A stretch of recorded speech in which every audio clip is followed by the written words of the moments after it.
we remain steadfast in our commitment in delivering local news that matters.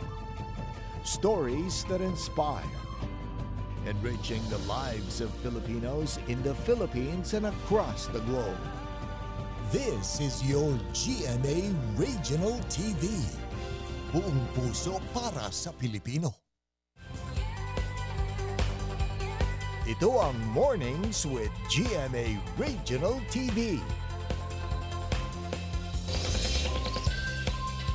Magandang umaga! Ito ang Mornings with GMA Regional TV. Hatid namin ang mahalagang lokal na balita mula sa Luzon. Narito na ang mga unang balita.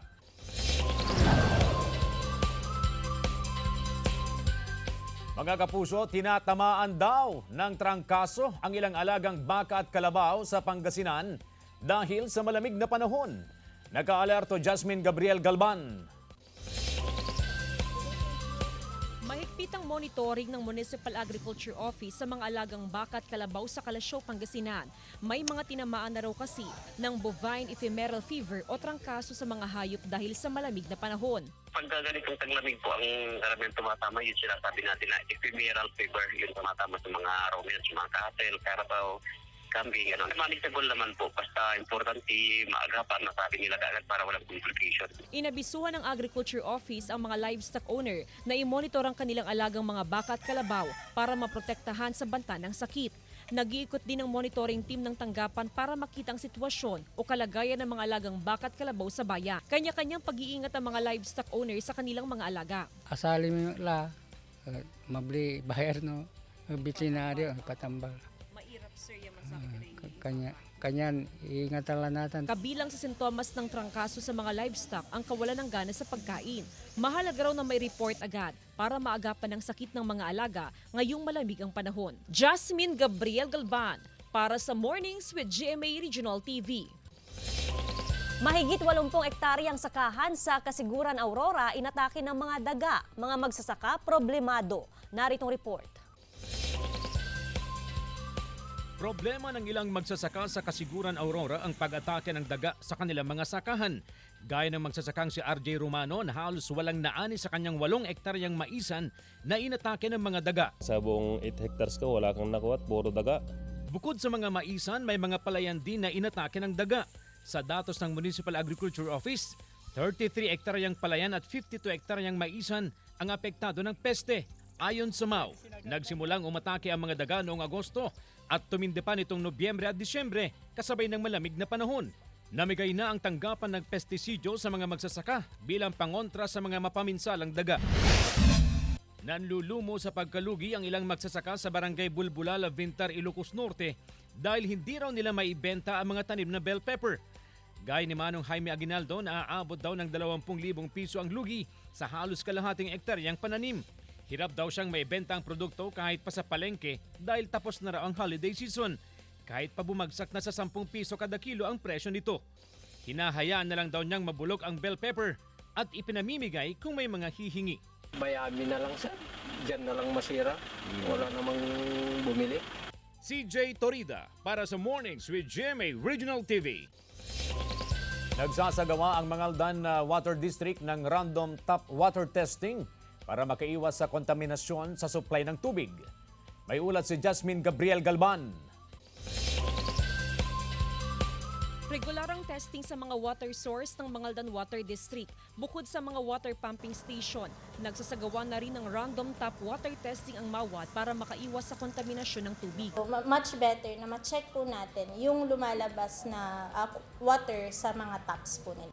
Bagamat karamihan sa mga consumer ay hindi iniinom ang tubig mula sa gripo ng MAWAT, malaking bagay pa rin daw ang random tap water testing dahil ginagamit daw ang tubig sa pagluluto ng pagkain. Mas maganda yung regular po talaga, madam, para safe talaga po. Tiniyak ng MAWAT na sapat ang supply ng tubig kahit pa tumaas ang demand kasabay ng nararanasang El Nino. So sa amin naman po, nakikita naman namin na sapat naman po yung inilalabas po ng pumping stations. Tuloy-tuloy ang drilling sa bagong pumping station na bubuksan sa Barangay Maasin. Malaking tulong ito para mas tumaas pa ang supply ng tubig sa bayan. Aabot na sa mahigit 15,000 kabahayan ang sinusuplayan ng tubig ng MAWAT. Jasmine Gabriel Galban Para sa Mornings with GMA Regional TV.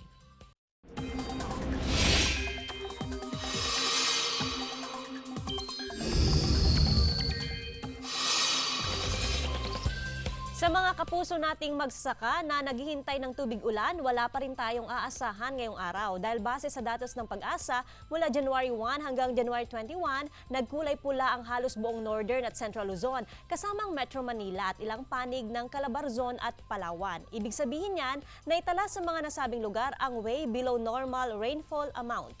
Kulay dilaw naman ang ilang lugar na indikasyon ng below normal rainfall amount. Wala namang namamataang low pressure area sa loob o labas ng Philippine Area of Responsibility. Ayon sa Pag-asa, asahan pa rin ng mga taga Northern Luzon ang epekto ng amihan habang posible pa rin ang mga local thunderstorm. Base sa rainfall forecast ng Metro Weather, asahan muli ang light to moderate rains ngayong umaga sa ilang bahagi ng Cagayan Valley Region, Cordillera at Aurora. Magpapatuloy yan at magiging malawakan maging sa Ilocos Region pagsapit ng hapon. Posible ang heavy rains sa ilang lugar na maaring magdulot ng baha o landslide. Patay ang 2 katao matapos umanong pagsasaksakin ng kanilang katrabaho sa Sitio Aludig, Barangay Poblacion, Burgos, Pangasinan. Nakilala ang mga biktima na sina Renato Nagal, 62 anyos at Pedro Retuya Jr., 60 anyos, parehong residente ng nabanggit na lugar. Nakilalang sospek na si Ronnie Rivera, isang construction worker. Ayon sa pulisya, kasalukuyan silang nagtatrabaho sa isang bahay nang magkaroon ng hindi pagkakaunawaan. Pinagsasaksak ng sospek ang mga biktima gamit ang balisong. Dinala pa ang biktima sa ospital pero hindi na umabot ng buhay. Tumakas ang sospek matapos ang krimen pero nahuli sa hot pursuit operation ng PNP. Maharap ang sospek sa kaukulang kaso. Wala pa siyang pahayag. Ayon sa PNP, may dati na ang alitan ang mga sangkot sa krimen. Sinisikap ng GMA Regional TV na makuhanan ng pahayag ang mga kaanak ng mga biktima. Namatay habang ginagamot sa ospital ang 32 anyos na traffic enforcer na si Geraldine Peralta matapos pagbabarilin sa bahagi ng Zone 7, Bangged Abra. Sa inisyal na investigasyon ng PNP, namamasada ng kanyang tricycle ang biktima ng pagbabarilin ng hindi pa nakikilalang salarin. Aminado ang misis na istrikto ang kanyang mister sa trabaho niya bilang traffic enforcer. Kinumpirma ito ng head ng traffic enforcer sa Bangged. Matapang ang biktima sa pagsita sa mga motoristang lumalabag sa batas trapiko. Ipinasakamay na nila sa PNP ang mas malalim na investigasyon upang matukoy ang pangunahing motibo sa krimen. Ire-review na ng PNP ang ilang kuha ng CCTV sa mga posibleng dinaanan ng sospek. Hustisyang sigaw ng pamilya at mga katrabaho ng biktima. Matapos ang 2 taong pagtatago sa batas, naaresto na rin ng mga otoridad ang 21 anyos na si Angelo Samaniego, residente ng Barangay Bantug Norte, Cabanatuan City, Nueva Ecija. Naaresto ang akusado sa bisa ng warrant of arrest sa kanyang pinagtataguan sa Zone 6, Barangay Poblacion 2, Piat, Cagayan, kung saan natunton ng mga pinagsanib na pwersa ng pulisya. Ayon sa otoridad, si Samaniego ay pangalawa sa listahan ng mga most wanted person ng pulisya sa Central Luzon dahil sa kasong 3 counts of rape. Nakapiit ngayon sa Cabanatuan City Police Station ang akusado na todo tanggi sa mga paratang sa kanya. Nagsimula na ang pagkakabit ng regulatory sticker sa mga pedicab at tricycle sa Mangaldan, Pangasinan. Sundan sa report. Ang paglalagay ng regulatory sticker sa mga pumapasadang tricycle at pedicab ang malawakang kampanya ngayon ng Mangaldan LGU. Nasa mahigit 300 piso ang binabayaran sa permit renewal sa pedicab, habang mahigit 400 piso naman sa tricycle. Tuwing first quarter ng taon ang business permit renewal, kaya payo sa publiko na agahang magparehistro para hindi mag-penalty. Inanunsyo rin ng Poso Mangaldan na binuksan ng karagdagang halos 1,000 prangkisa sa tricycle at mahigit 400 naman sa pedicab. Formal nang binuksan ng bagong tayong public market ng La Paz Abra. Itinuturing itong modernong palengke na pinondohan ng DPWH katuwa ang lokal na pamahalaan. Meron din itong malawak na parking space. Ayon sa market administrator, nasa 121 stalls ang palengke na pauupahan ng 40 pesos per day sa mga tendera. Joan Punsoy para sa Mornings with GMA Regional TV. Magpapakalad daw ang Ilocos Sur Police Provincial Office ng mga tourist police sa Vigan City na sentro ng turismo. Makibalita tayo live kay Ivy Hernando. Ivy, good morning. CJ Vigan City ang pilot project ng Tourist Police ng Police Provincial Office dahil ang lungsod ang siyang sentro ng turismo ng lalawigan. Hindi na lamang century-old houses, mga kalesa at authentic Ilocano food ang tourist attraction sa Vigan City. Dahil ultimo mga Guardia Civil, dagdag attraction na rin. Sila ay mga empleyado ng Vigan City na tumutulong sa kapulisan sa pagbabantay sa mga lugar na dinarayo ng turista. May tourist police na sa heritage site, ngunit plano ng Ilocos Sur Police Provincial Office na magtalaga ng karagdagang puwersa. At gaya sa mga Guardia Civil, may sariling uniforme rin. Actually, ito is parang dry run lang siya. Hindi pa siya yung full blast kasi ang hinihintay pa namin is kailangan ng gumawa ng yung city ng parang batas. May salukot at uniforme na hawig sa lumang panahon. Mananatiling may service firearm pa rin ng pulis ayon sa Provincial Director. Malaking tulong daw ito sa lumalaking tourism industry ng lungsod. Kasi kailangan talaga natin sa dami ng tao or turista na pumapasyal dun sa Vigan City, lalo na dun sa Cali Crisologo. Well, actually, ang trainings ng mga tourist police natin ay provided ng Department of Tourism, Region 1. So, sila naman yung kumukontak actually sa LGU para i-organize yung training na yon, pero under their funding and management. Samantala, tinatayang 500 ang karagdagang police personnel na ipakakalat sa mga bayan na magiging venue ng mga aktibidad para sa nalalapit na Ilocos Sur Festival. Personnel, hindi lang deployment ng PNP personnel, pati rin yung paggamit ng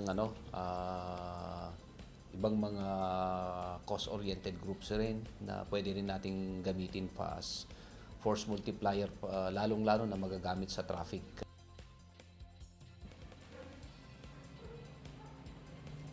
Ayon sa Provincial Director, sakaling maging ganap na batas o ordinansa ang tourist police sa city government, magiging isang unit ito ng PNP dahil na rin sa karagdagang personnel. CJ? Maraming salamat, Ivy Hernando. Nagsama-sama ang halos 300 estudyante, mga guro at ilang kawani ng gobyerno sa coastal cleanup sa Curimao, Ilocos Norte. Nilibot ang dalampasigan upang mamulot ng mga nagkalat na basura. Layo na aktibidad na palawakin ang pag-unawa ng publiko sa kahalagahan ng pangangalaga sa kalikasan. Nagtatag din ng grupong Movement Against Plastic Pollution na naniniwalang kaya pang iligtas ang kapaligiran.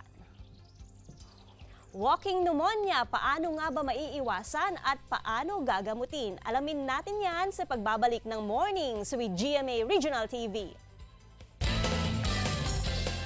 Ito ang Mornings with GMA Regional TV.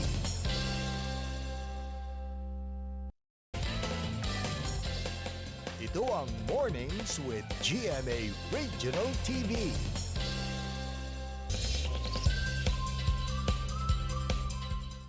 Naging pambungad sa atin ngayong 2024 ang sakit na walking pneumonia kung saan may 4 ng naitalang kaso sa Pilipinas. Pero marami ang hindi alam kung gaano nga ba kabagsik ang sakit na ito na maaring may haluntulad din sa karaniwang ubo, sipon at trangkaso. Kaya para ipaliwanag yan, makakasama natin si Dr. Maribel Pasawa, isang eksperto sa Pediatric Infectious Disease mula Region 1 Medical Center.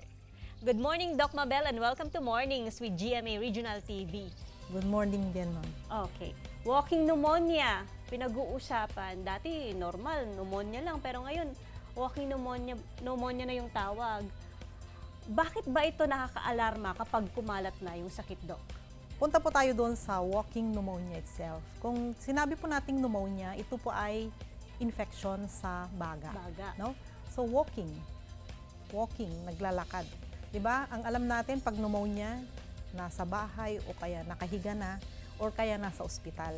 So, na-coin lang po yung walking pneumonia dahil may mga nagpapakonsulta or kaya may mga nararamdaman na pag sa further evaluation ng isang doktor ay may pneumonia na pala siya pero naglalakad or hindi naman kailangang ma-admit sa hospital. So, in other words, yung walking pneumonia ay pwede nating sabihin mild pneumonia. Okay.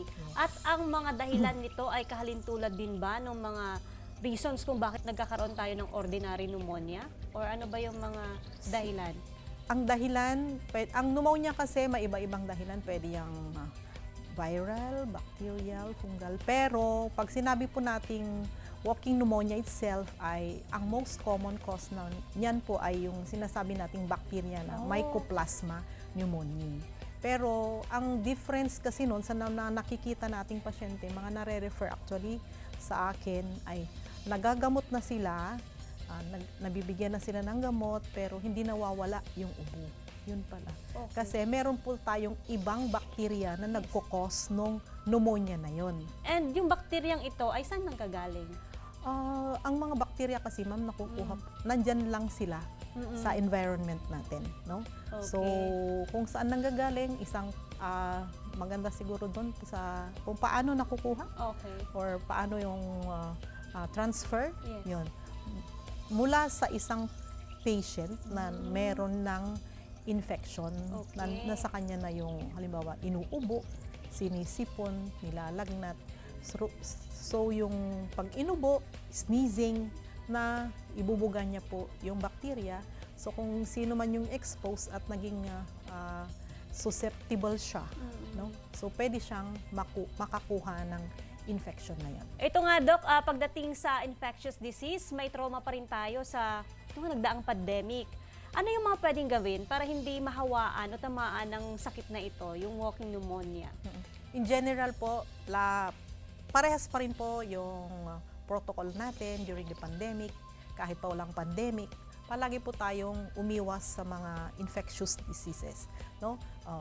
Yung hand washing, importante pa rin yan. Kung nasa close area tayo like the hospital inside the hospital now or sa clinic kasi may mga may sakit doon, alam natin may sakit. So, mas maganda pa rin na naka-face mask. Pero outside, unlike the pandemic, during the pandemic na kahit lalabas, naka-face mask tayo, di ba? Pero so far ngayon,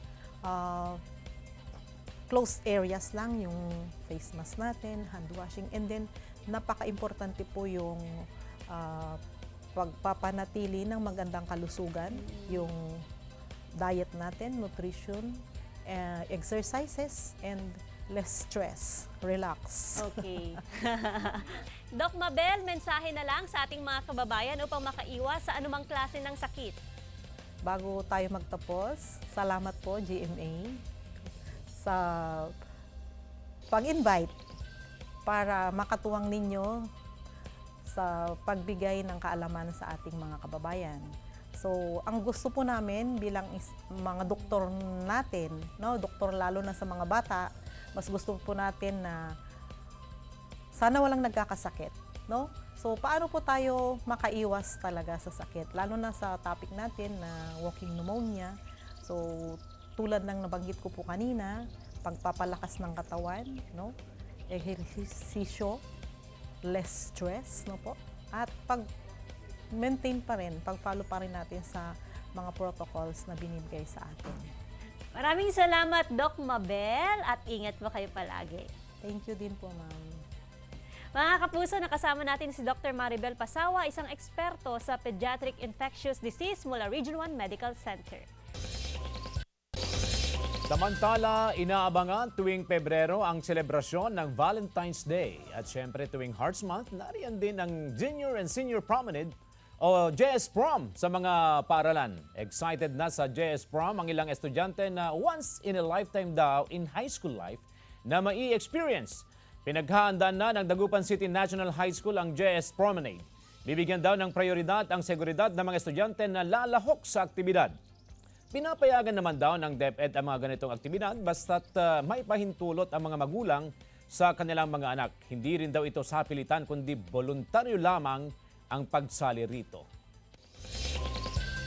15 anyos na binatilyo na 4 na taon nang may cancer, patuloy na lumalaban sa tulong ng pagguhit at pagpipinta.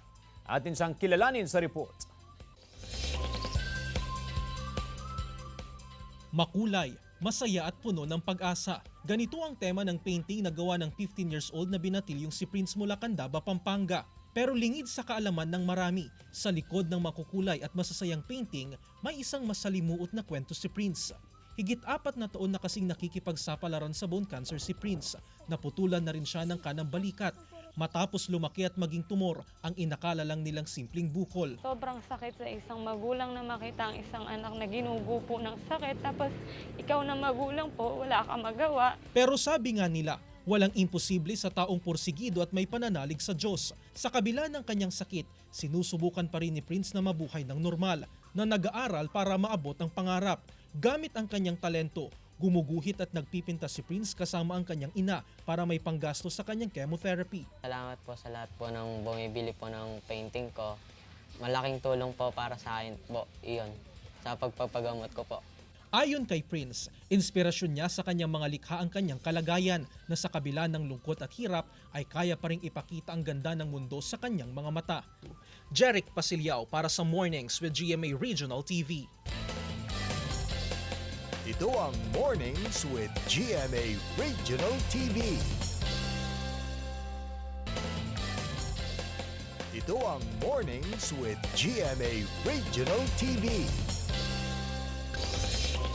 Paniningil ng 30 pesos entrance fee sa Ferdinand E. Marcos Memorial Stadium, ipatutupad ng Ilocos Norte Provincial Government.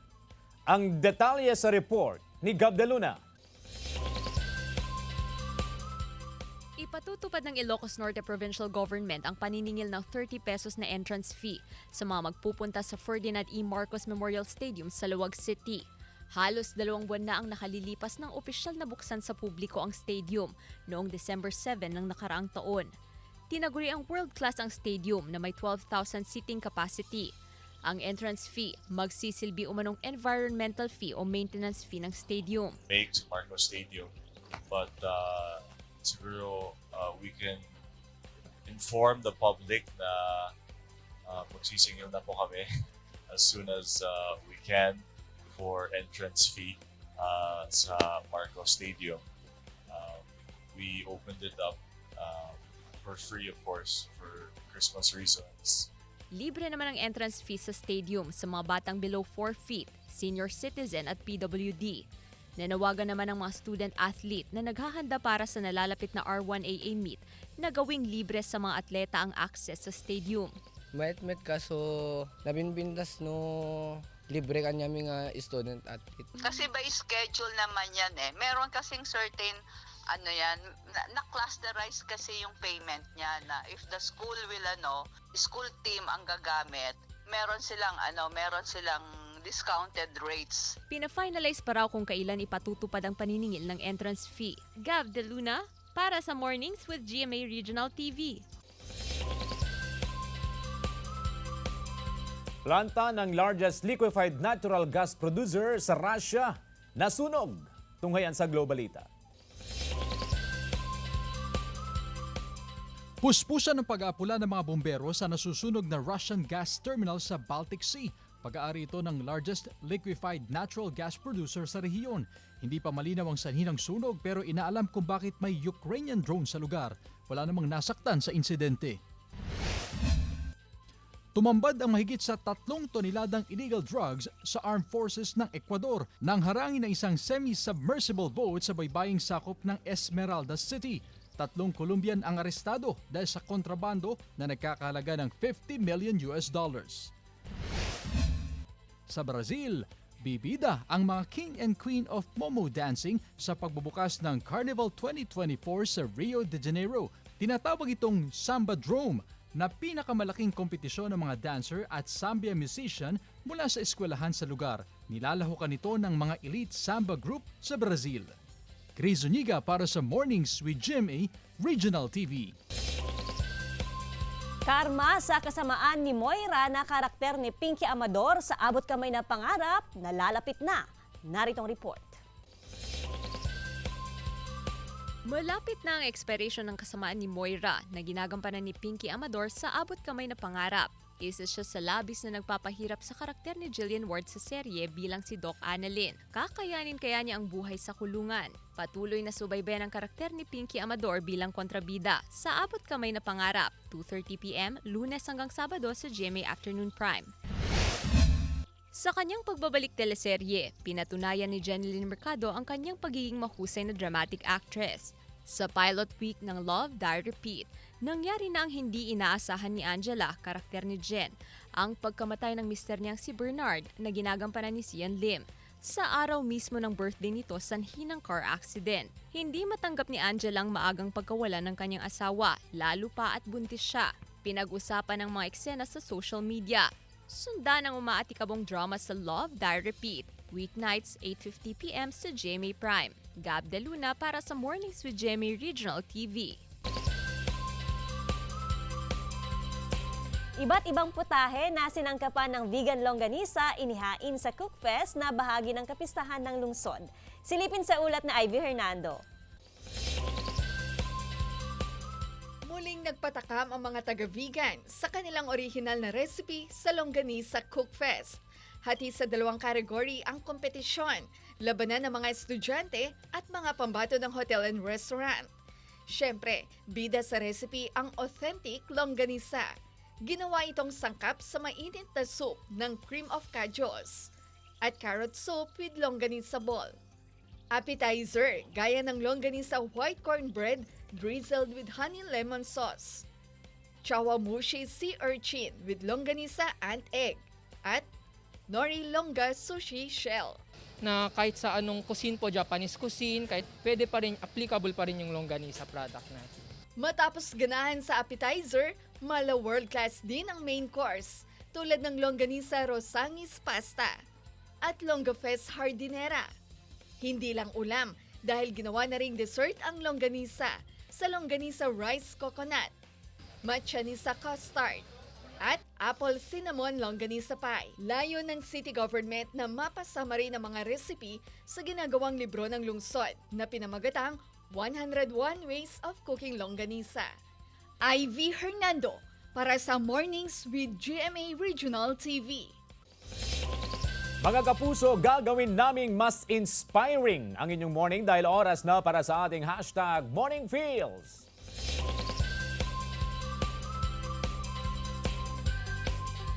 Keep your vitality. A life without health is like a river without water.